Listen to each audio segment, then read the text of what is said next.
Welcome to another episode of Stay Paid. I'm Joshua Stike along with Luke Acree, and our guest today is Jamie Hopkins. We're going to bring him on in just a second, but after we got done recording this episode, Luke, we both kind of looked at each other and was like, man, that was a smart really smart guy. Yeah, Jamie from marketing is to practice management smart. to how to build your business to how to find your why. Like, we're going to get into a ton of stuff. And just wait interview. until you hear how many days he ran straight in a row. This is not a metaphor. That's literally ran this many days in a row. Yeah, the gold was throughout this interview, but then at the end when we asked him your daily habits and what would you go back and tell your younger self, man, unbelievable, such solid advice. You have to really stick around for advice. that. Before we bring Jamie on, we'd love it if you take a minute to subscribe to Stay Paid Podcast on Apple Podcasts or Spotify if you're not already subscribed. And while you're there, drop a review to let us know how we're doing. We'll read it here on the show. This week's featured review, this is so cool. This comes from the Republic of Trinidad and Tobago, this person. Oh, yeah. Ariane Tolma. So I hope I pronounced that. Ariane Tolma says, a good and smart way to spend your time. Rates at 5 stars. These guys are proper entertaining, but more importantly, they know how to get the best bits out of their guests. The interview on webinars with Brad Swinehart changed my post-webinar pitch around 100%. Must listen. So thank you so much for leaving that review. That episode with Brad Swinehart was episode 241 called Turning Webinars into Massive Concrete Business. So you can get that there and listen to it. We really appreciate your reviews. And now let's get on to this week's interview. From ReminderMedia, this is Stay Paid, a sales and marketing podcast on a mission to help you close more deals and retain more business. Hosted by the VP of Marketing, Josh Stike, and ReminderMedia's president, Luke Acree. So get ready to hear the golden nuggets that will allow you to live a life of freedom tomorrow, but only if you take action today.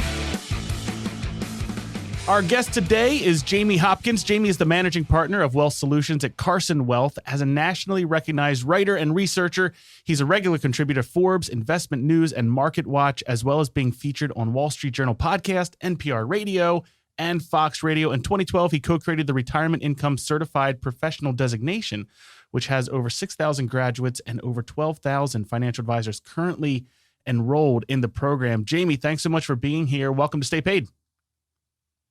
Yeah, thanks for having me on. I appreciate it and looking forward to the convo here today. Yeah, man, it's awesome to have you on. You have accomplished a ton. Carson Group is just crushing it. I mean, you guys are just growing like crazy. It's unbelievable just even watching the last couple of years. I would love to hear, kind of share your story with the audience, how you got into what you're doing today, and lead us up to kind of where you're at, what drove you into it, what drove your passion for financial advising and helping financial advisors. Yeah, absolutely. And it's been a fun ride already for me here at Carson, and it's going to be fun for the next couple of years too, just the kind of the course that we're on.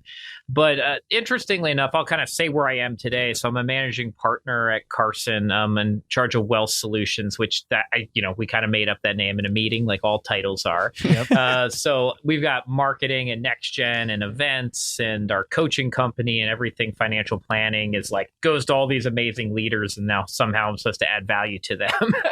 And that's my role here today. And I came on board Carson to run the retirement division. I did that for about a year, then took on, in addition to that, our coaching company, which has been around since 1993.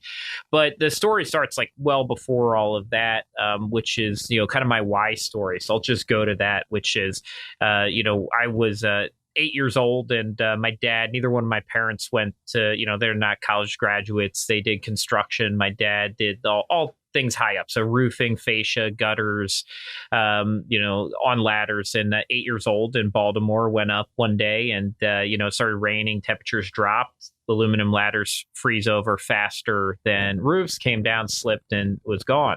And so all of a sudden, you've got my mom running this company without the person that does the work, right? I've got 4 younger sisters, and we lived on Social Security widows benefits for a while, right? I mean, wow. That's I didn't know that Social Security's widow benefits were a thing then, right? I did know that the government sent us checks at one point because I saw them, but I didn't even know why. And so that's just become a core part of who I am and why I care about, kind of impacting financial services and getting more people advice like my mom. Like my mom and dad are the perfect example of somebody who should have just had term insurance, right? Like, and I'm not out there selling term insurance to people today, but I look back, it's like, that's the perfect solve for a highly dangerous job, young family, not college educated, the only person earning the income. And they didn't have that, and they didn't have advice, and they didn't interact. And so my mom's never had a 401k, right? Never had a pension, hasn't never really been part of any kind of traditional system. And so this whole, like, as I started to grow up and I would see TV ads saying, come do your retirement planning here. And then I went and I started off as an attorney, and I got to work on one of Bernie Madoff's cases, which was very cool. And all these things are just kind of coming together, and they're building your story, right? Like nothing's a perfect path out there in the world, but I saw the opposite side of where I felt like financial services should be, right? Where there should be this trusted relationship. But Bernie's was the opposite, right? Like everyone trusted him, but he completely abused it and was just stealing money and defrauding people, right? Versus, and then I saw when he died actually last year that he got rated as the most recognizable financial advisor in the country, right? Like, wow. Here's where we've got people like my parents who just need basic advice and don't even really trust the systems, and the systems aren't there to help them.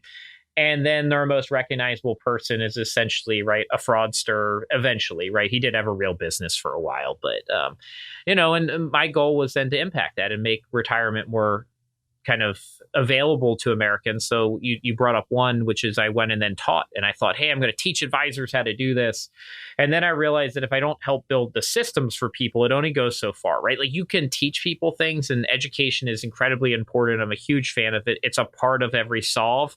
But we also know for a fact that education doesn't solve a lot of stuff by itself, right? So I had this moment where I also realized like I want to actually have a bigger impact, and so I need to go build something. And that's where I ended up looking at Carson, and I saw just the growth trajectory that had happened before me. And then, we've more than 3x'd our size in the 3 years I've been there, right? So we're serving almost 38 to 39,000 households now today, which is a pretty big impact. But, I'm excited for one day when I turn around and say, that's millions of households. Man, that's amazing. So I want to point out, because I think there's a huge golden nugget in what you said, which is, education is amazing, which I believe in it too, right? And I think is what's needed. But unless you implement systems and processes to drive change, you almost are just going to get a blip, right? It's gonna help someone for a little bit, and then they're going to go back down. And I've seen this in our own business at ReminderMedia, where it's like I am naturally, by my own personality, an influencer, a motivator, someone who wants to get out there and coach and do all those things. But what I have found is that coaching only blips people. It's like they get the knowledge, but it doesn't mean they execute on it. And that's why the systems and the scalability of that is so essential. I just want to point that out to the audience that's listening. So let's dive in, because your whole blueprint that you guys do for your coaching is based around this whole guide that you've put together. And, I was looking at it a little earlier today, and I think it's really apropos for what you just talked about, which is finding your why, right? So you just shared your why story, which drove you. And I know you try to help, people and advisors really set up finding, hey, how do you get the blueprint of your business? Like, how do you become successful in financial advising and actually make impact? And I think it starts a lot with your why and your purpose. Can you talk a little bit about that and what you do from a coaching standpoint at Carson Group? Yeah, and coaching kind of developed in a similar fashion there, where, originally Ron Carson, our CEO, would just go tell people what to do. And they'd find out years later nobody did anything. And it was discouraging to him that he was spending all this time building resources and people weren't actually doing it. And then we hired coaches to add the accountability. And then eventually Ron realized that you need to go one step further than that, which is actually the systems. But blueprinting is all about what you brought up, which is that notion of kind of starting at the end to some degree too. So one of the things we tell people to write is their eulogy, which I think is a really cool thing. If you haven't done it, write it. Darryl Green, Hall of Fame football player, him and I talked about this recently too. He came to one of our coaching events and he said, he wants to be remembered as Darryl Green, the person, and then all the other stuff. And, which then I still introduce him as Hall of Fame football player, and I need to, do the Darryl Green, great man, great person, and he played some football. But that's a really interesting thing, right? Like, are you going to be remembered in the way that you want to be remembered? And so write that. Find your why, and the why is great because it actually makes you better at whatever you do. It gives you energy. I often talk about it like going back to the well, right? If you get worn out and at some point you're, I don't know why I do this, and everyone falls into that at some point. If your story is because it's personal and it's about your parents, it's about a friend that passed away, whatever it might be, you'll never get tired, because if you get tired, you just think about that and, I go, oh yeah, like why am I reading this Social Security article for some advisor I've never met on a Saturday night after my kids went to bed when I'm trying to watch, Loki or whatever, and I haven't started watching it yet, but I would like to. And but it's easy. I'm like, what, if more people read this and they make better Social Security decisions because of the why, that's a good thing. So we run that on the coaching side. We coach actually about 1,200 to 1,400 advisory firms at any given time. Wow. And it's a lot of impact, but there are still parts there that people stop short and they're unable to implement, and we call that IQ, right? Implementation quotient. And so if great ideas are fine, but if you can't implement them, it still doesn't have the impact that you want to have. So coaching's good, education is good. I love both of those, but I do know that all this needs to build upon each other. They're not single solutions out there. Mentioning the eulogy is a great idea of being able to get towards your why or your purpose. Obviously, you have a very personal story. Are there any other, what are the exercises you would go through with somebody to uncover their why? Does a lot of that flow from the eulogy, or are there other ways to kind of tap into that? Yeah, there's other ways to tap into it. And interestingly enough, like this side of the profession, financial services, people always tend to end up here, like not in direct paths, right? Like you ask everyone, how'd you get here? Well, I really came about this industry a different way, but that's everyone's story. So like everyone came into this industry with a different path. That's going to get a little bit better. There's more colleges and universities actually offering this now as a, kind of education program, but it's typically tapping into like, so why do you care about this? What drives you? And sometimes I run into people that don't have a really great why. They just saw it. They saw somebody in their neighborhood that had a fancy car and the back of the license plate said stocks. And they were like, that's where I want to be. I want to drive a cool car. But long term, you eventually have to find it. We have people, I'm probably not in front of the mirror as much anymore, but we'll actually have people shoot videos and send them back to the coach, and the coach will critique it. So we make people verbally go through their why, and we can work with people on structuring that. It's in there somewhere. Like if you honestly want to be successful in any line of business, you have to find a why. And sometimes it's, I want to provide for my family. Like I've got a good friend. He's and his version is he wants to provide generational wealth for his family. So it's not necessarily tied exactly to this profession, but it's his driving why on why he wants to be extremely successful in whatever he does. It just happens to be this industry. So then it's, okay, what happened to your parents? Why was that important? How did it develop your relationship with money? And then how are you going to instill that into your kids? And that becomes your why story. And so any way that you operate or structure, you can bring that in. And I think that's one hurdle some people have mentally, like, oh, it's a career and I picked it because it was a good career. Well, you still have a why, right? Like, is it providing for your family? Is it because you want freedom? And that's a really cool exercise too. I forget that I wasn't planning on bringing that one up, but we've done this sometimes too. I just did this recently for myself, but rate how free you feel on a scale of 1 to 10. And then tell us what it means to you to be free. It is the first time I've ever done that exercise. That's and it was awesome. really powerful. I do know what it means to be free for me. However, I rated myself at like a 1. I've got 3 kids, 4, 3, and 2. The reality is there's no freedom in that world. Freedom, yeah, like my notion You're of freedom, tethered. the ability to, like it's just not there, right? But I can see the path to get there. So those are all good things. The last thing I will tell you about the why story to not forget is, it's the heart part of it. So I've heard people tell the why story and they try to remove that like emotional part of it. It's not the right thing to do. Leave the emotion in. And if there's a messiness to it because you failed at some point in your life, like that's okay too. People actually like you better if they know that you failed at things, right? Like perfect people are not very relatable. So it's better to be messy. And sometimes people in professional settings need to be like, I need to remove that, right? Like I can't let them know that I was a bad student, right? And like I failed out of school. Like, no, that's okay, right? Like, there are certain things in financial world you might not want to tell people, like you embezzled money and went to jail for a while, then came back and reinvented yourself as an insurance salesperson. Like that's probably not the best story, but there are there are limits of how trusting people might find you. That's great, man. I love that. So talk a little bit about then, because I know obviously you want to develop the why, that passion, that purpose. You want to implement systems, all great stuff. Let's talk, because our podcast is about sales and marketing. And it's how do you drive, business, and you run marketing there at Carson Group. Can you give us your kind of idea? I was telling Josh earlier, like the financial services industry, like how do you make it sexy? Like it's just, when you talk about estate planning, you talk about annuities, and you say it's just not, maybe for a lot of financial advisors listening to this, it is. But for me, it's just as a consumer, it's just not something that is riveting or something like that. So what's your view on marketing? How do you help advisors think about it? What do you guys look at there?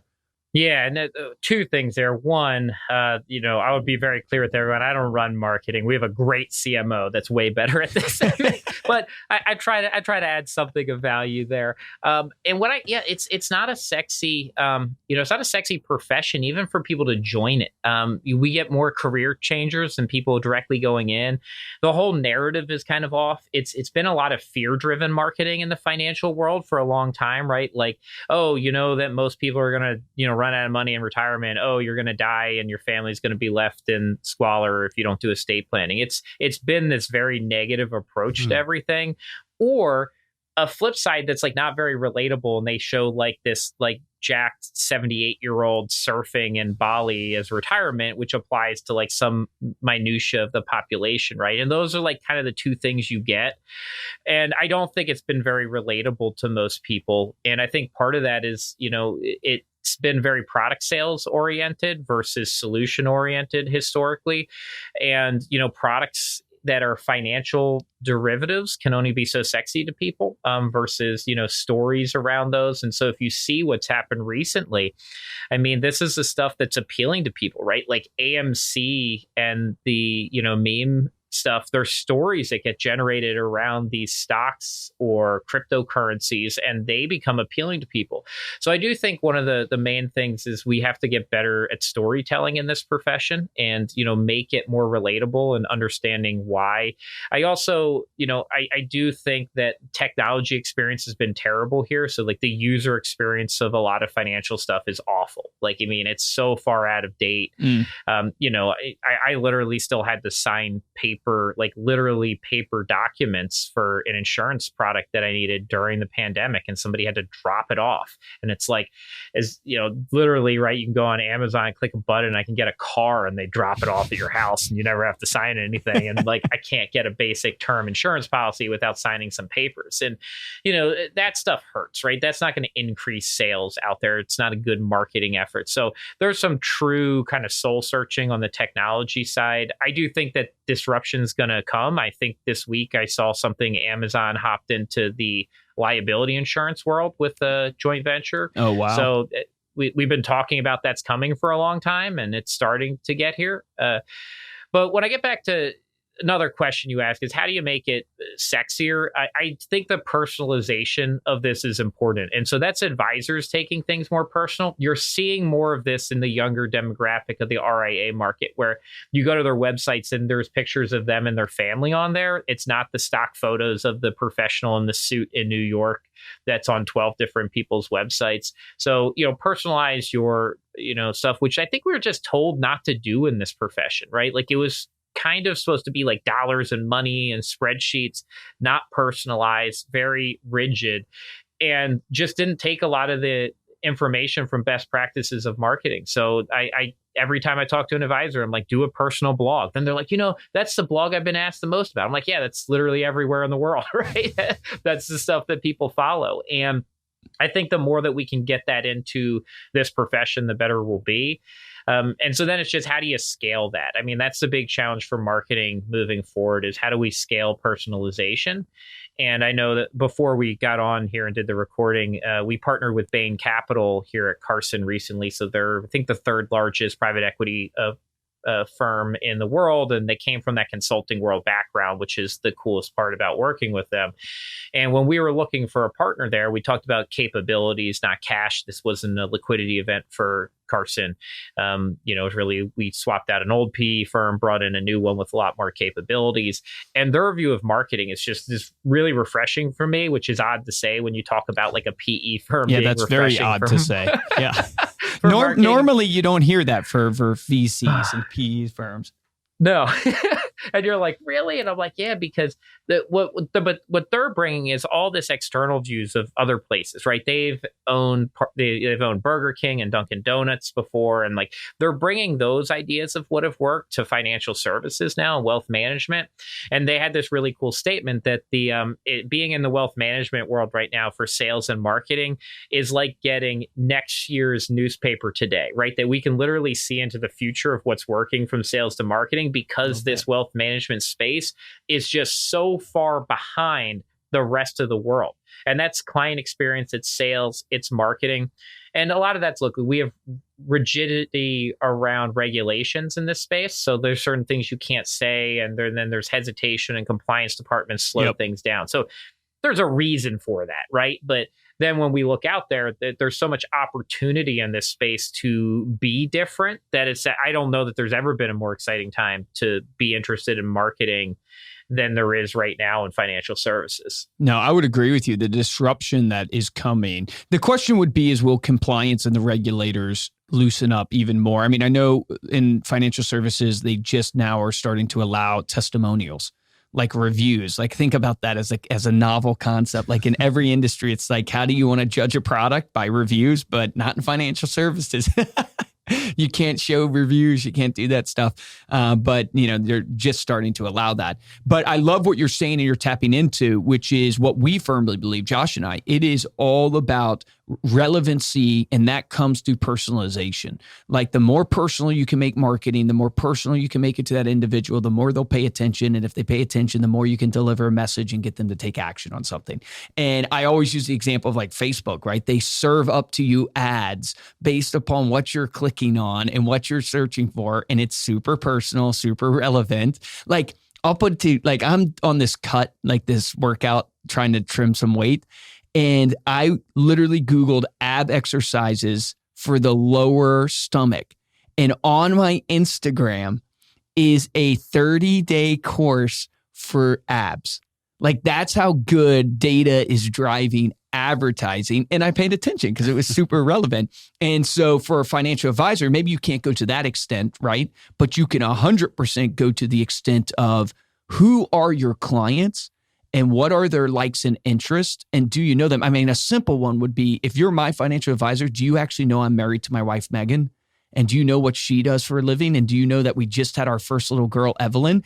I am blown away how few financial advisors actually connect deeper than just the transactional part of the business. I don't know if you see that too when you're coaching, but that's what we see, and it blows our mind. Yeah. And what I'll tell you is, though, that really cool data and marketing is a lot closer than you'd expect. Now, we've just started to experiment with this, so we're not great at it yet. But the geofence idea, so it's a similar idea of how to market, right? I mean, what Facebook did there and Instagram is essentially geofencing via the internet and your searches, right, and what you're looking for. But great example is your wife, you've got a new kid. Targeting places where new parents would take their kids, right? Mm-hmm. So you could use like children's hospitals and doctors' facilities and geofence there. And then people are like, well, what do I want to do about that? You run, hey, have you thought about setting up a 529 for your newborn? Okay. That all of a sudden becomes very personal, right? Even though it's not as personal as, what Facebook is able to do with that data yet, but you can get pretty close, because if you walk out of there, you see a financial advisor that just, on your, ad on your phone that says, wow, you know what, we should be thinking about that 529. You're right. And here's a free download for the 5 things I need to do. You might click on it, right? That stuff's coming and honestly hasn't been out there. We've just started to kind of experiment with that. And then some pretty cool things like, we've done some around dog parks, which is really interesting because there's a certain demographic that actually take expensive dogs to dog parks. And like, there's really interesting stuff like that you're not, and then you can get pretty personalized, like pet insurance for your $2,000 poodle is a very personalized thing, but it's actually not hard to find that person anymore. Like I can find that very specific person with a very specific need very quickly. Yeah. And that stuff is like, that gets you excited, right? When you start thinking about the opportunity there to add value and get in front of people and the right audience. I mean, that's the email, the mass market email that advisory world's used for a long time. That's the part that sucks about it, right? Like, is everyone gets the same, here's 5 things to do for retirement. Yep. And like, you're getting the same email as the person who is literally thinking about retirement. And that's their marketing campaign. It's the data revolution. Like that is what it is. It's like everything's going to be driven by data, and the more niche down or more targeted you can be, the better, obviously, your results are going to be in it. So I love it. I'm excited it's coming to financial services. So let me ask you this, Jamie, because I want to get your take on like, okay, so the number one question we get from, our listeners is basically, how do you go about generating leads, right? And we just talked about personalization. We just talked about geofencing. I'm curious for like what you guys see. Like, what's your number one lead grabber? Like, what brings the leads in the door for you? Is it seminars? Is it mailers? Is it ads? What is it? Yeah, so we use a little bit of everything today. So I will say that, right? We have advisors that grow via seminars. Number one's referrals in our space. I mean, you brought that up. Like, I mean, how crazy it is that we're just being able to do testimonials. But referrals is still probably the top way. So how have we been able to grow on that kind of faster than anyone else is we free our advisors up from other stuff.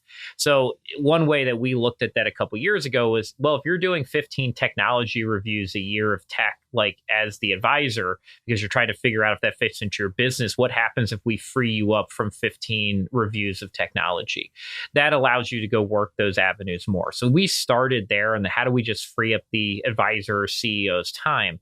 Now, seminars are still going to be there. Seminars, you have to, there's a lot of that goes into those. Some advisors are good at them, some shouldn't do them. So it's a reality. It's not actually for everybody.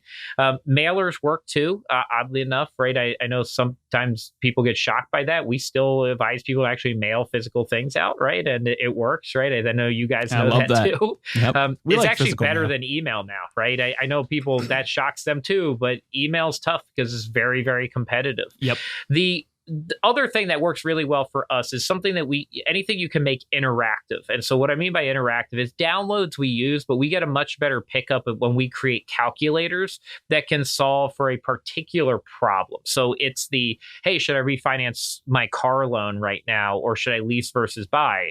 Am I on track for retirement? What's my risk profile? Am I allocated appropriate for my risk? Those types of technology tools. We rolled one out when the Secure Act passed 2 years ago. And I don't remember the number anymore, so I shouldn't say it out loud, but we did more leads in that month with that tool than we did the 6 months prior, right? So literally, and like Barron's actually was using that tool on their articles then too. So those types of things drive a lot. And then, Ron Carson, our CEO, still goes back to, look, he built his business on love affair marketing, and that's what worked for him. And we have a lot of advisors that still do that. So passion prospecting would be a piece of that. Great one. And for certain businesses, it works. For certain businesses, it doesn't work as well because margins aren't always necessarily at the levels that support you to, like, financial advice world. You can take a really high end prospect out on a, golf trip or hunting trip or, right, whatever it might be. Now, if you're, you make $1 off of each person you serve, you're probably not doing that. So it's, a little bit different based on industry. But those are all the things that we're using today. The big next piece of financial services, and this is something that we're looking at, and I've wanted to do since before I even got to Carson, is what is that great consumer experience that's the equivalent in the financial planning world of Robinhood or Betterment or Lemonade. And you see all these service, Wagmo on the pet insurance side, that are developing these really cool, scalable systems. And financial services and planning needs that too. It doesn't really exist to a good extent today. We're working on that probably with 10,000 other people that are trying to get in there. But I think that's big because I don't think a lot of people care where it's coming from anymore, where in the sense that location used to be really important for the advisory business, right? Like if you weren't located where I could drive to see your office, it was a no-go. And so people are always like, well, why didn't that grow faster? I was like, because of that they wanted to go sit in front of their advisor. That's not 100% gone, but it's gone enough now that something can actually occur there, right? It just took a while to get there, but we're okay with that now. People are doing Zooms. That barrier got pushed down last year and it's kind of gone. So we will see something really cool there pretty quickly. Hopefully a lot of stuff. I hope we see 20 things that are really cool there, not one. Love it. Love everything that Jamie's talking about right there. Also, when it comes to generating leads, getting people to raise their hand, it's all focused back on the value that you're adding and the number of times that he mentioned the client experience, whether that's with the tools that you're using to help them make those decisions, or it's with those items of value, those lead magnets that you're bringing people into your funnel with. So Jamie, I want to ask you, because super successful, we like to ask everybody on the podcast about, are there any daily routines, any habits that you've developed that you would attribute to your success, whether that's in your personal life? I know with your young children, probably those daily habits are completely out of whack now, or your professional life that you feel have really helped add to your success. Yeah, so I'll give you two things. One of them is something I still do today. So that's a good one. And I picked that up since I've been here. So every day I write my 6 most important things that I need to accomplish that day. So we just call that your 6 most. And we preach that across the whole organization. But I do that every single day. I fill up notebooks with them. And every day I just start off the day. And if I didn't finish 1 or 2 from the next day, it reminds me to pull it over. That's awesome. It really helps you focus on what you need to do that day. It also tells me if I had a good day or not, right? Like I average, I think 11 Zoom meetings a day now. And I hate that because I always told everyone I hated meetings and I spend all my days in meetings now. But if I look back at that, I'm like, I might kind of forget what all those meetings were for. But if I hit my 6 most, I was like, you know what? I had a successful day, regardless of what else happened. And when I get to cross those out through the day, you're like, okay, today was a good day. So on to the next day. So that's a really good way to keep focus, but also just kind of give yourself the pat on the back that you're actually doing what you're trying to do. So I find it useful in both of those. The other one's always been exercise for me. Now, is you're right. I'm not as disciplined on this as I once was, but I actually ran for 3,004 consecutive days outside. I didn't miss a single day of running. And so you guys are right here outside Philadelphia. So I've run in snowstorms and 100 degrees weather. And, I just dedicated mentally to that. And honestly, it was, very good for me from a professional standpoint, that dedication to something. And, there's a lot of physical aspects of it, but it really became a mental journey at some point. I broke 3 ribs falling down a staircase in Tulsa. And ran literally every single day with broken ribs, which completely sucks because when you get out of breath, it's just killing you. And there's nothing you can do for 5 minutes. So it's like I got a lot better at breath control than running, oddly enough, because I didn't want to get really out of breath with broken ribs running. I'm still trying to fathom the fact that you ran every day for 9 years. Is that how the math works out there? Yeah, almost 9 years. Yeah, so over 8 years. Yeah, it's dude, you're like Forrest Gump. And I walked away too. Yeah, so I didn't get carried away. That was the goal at the end. So my priorities changed, right? I had 2 kids then, and I said, I literally see Jamie on a road running just like Forrest Gump, and then all of a sudden he just stops and goes, "Well, it's over. It's over. Now 9 years. Yeah. That's amazing, man. I cannot believe how disciplined that is. 9 years of running, unbelievable. Well, what would you go back and tell your younger self? What advice would you give? Yeah, so it's pretty simple. I think believe in myself more. So I had a lot of limiting beliefs younger. So interesting, another story, which could be its whole own thing. I grew up swimming and I swam on NBAC out of Baltimore. And so Michael Phelps and I are about a month apart in age. We swam every day together, at least when I showed up. He showed up every day. And from, about age 7 or 8 all the way up to age 20, and same practices, everything. Now, look, I couldn't have been anywhere as good as Michael was, but I always in my mind didn't think of myself as talented in it, but I just didn't know how to train. I didn't know how to take care of myself. I didn't know how to dedicate myself to something. So I put all these limiting beliefs on my own abilities, and it wasn't just there, it was across the board. And as I've gotten experience, and some of this might sound bad, but like once you get some experience around like really high up people in companies and CEOs, and my experience has been like, wow, I could be that CEO. That CEO is not all that smart or talented. And I realized that like there isn't this gap that I put on myself. But growing up, I thought people that were CEOs were untouchable and they were different than everyone else. And that, I didn't realize that, with athletics till later on. Now there is a difference, right? Like Michael is more talented than me. He's taller. He's got this amazing wingspan, and he's, there are limits to my abilities there, but they weren't anywhere where I thought they were, right? Like I had coaches that were like, Jamie, you could be close to an Olympic swimmer. And I didn't believe it. And it wasn't until I was like almost done that I looked back and said, you know what, they were right. But I put all this on myself that I wasn't good enough. So that's the main thing. I don't know if I'd listen, but maybe that's what I wish I knew then that I know now. Man, that is such powerful advice. It's almost like when you, you look at teachers or doctors now, you're like, when you were young, they're like these know-all beings. And then you look at, you're like me. Yeah. Wait a second. This doctor's just younger than me. Wait a minute. You've learned from trial and error and a book. We're all humans trying to do this together. Love it. Thanks so much for being here, Jamie. Before we close out, let people know how they can connect with you or learn more about Carson. Yeah, so Carson, best way is carsongroup.com. So we're a comprehensive financial advisory firm, and then we also do coaching for advisors and only advisors. That's the group we work with. Me personally, easiest way to connect with me is actually on Twitter. I'm at Retirement Risks because I start off as a retirement guy, but feel free to follow me there. Awesome. Love it. Awesome. Thanks again, Jamie. Thank you all so much for listening. Dive deeper in this episode. Get all the show notes and the links that Jamie mentioned there. You can go to staypaidpodcast.com. And while you're there, you can also get the video for all of our episodes. If you enjoyed this podcast and want to show your support, the first way is to head on over to Apple Podcasts, leave a 5-star rating along with a comment to let us know what you thought of this episode.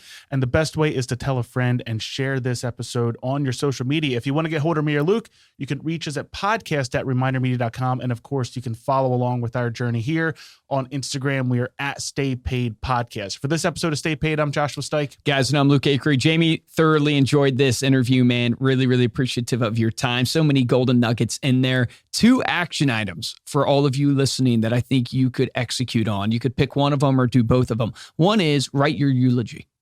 Write your eulogy. If you've never done that, do that. I think that could be a really powerful exercise for you that you can literally execute on tonight, tomorrow. The second is write down how free you are. How free are you on a scale of 1 to 10? And then what does freedom actually mean to you? Those 2 action items can be so powerful and have such a dramatic impact on what you're doing and in your business and helping you grow. Remember, the difference between top producers and mediocre producers in every single industry is top producers take action. Take action on that today.